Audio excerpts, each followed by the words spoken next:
Here we have verse 38 of the 10th chapter, Gospel of Matthew.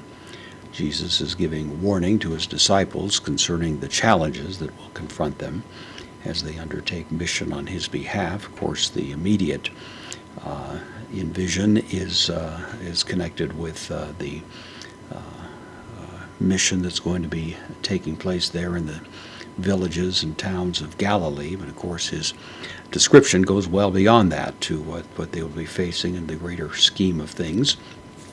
And here he's telling them that they will be pressed at the point of their priorities to the deepest possible extent. And in that vein, he reaches something of the culmination of this conversation when he says, Kai, the connective host. This is the relative pronoun, who, he who, something like that, and whoever, who, uk, lambane, from lambano I take or I receive. Here the likely sense is to take. So whoever or who does not take, tone, the accusative, masculine, singular article with a stauron from stauros, means a cross. Whoever does not take the cross, autou, possessive pronoun, genitive singular masculine, of him. Whoever does not take his cross. The allusion here, of course, is people being led out to execution were required in the case of crucifixion to carry their own cross along the way, and certainly that's the way the original disciples would have heard it. Whoever does not take the cross of him, Kai, the connective, akaluthei.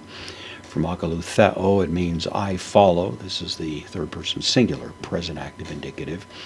Whoever does not take the cross of him and follow, episu, this is, or episo, this is a preposition, takes the genitive as we find it here, means after. So whoever does not follow after me, uk esten, is not, from a, me, I am, third person singular, present active indicative, he is not. Of me, put up front for a little bit of emphasis, of me, axios, adjective, means worthy. It's in the masculine singular nominative going along with the subject of esten, which goes back to the relative pronoun at the beginning. He is not worthy of me.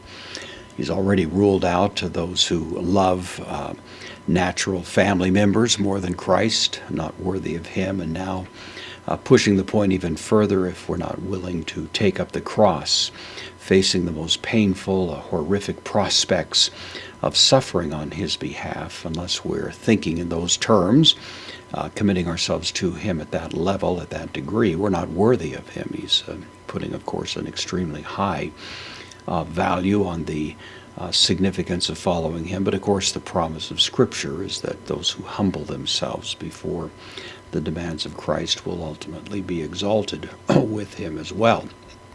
So we're not surprised at this, although the graphic language can give a person pause, but this certainly is the terms of engagement for those who are intent on becoming disciples of Christ.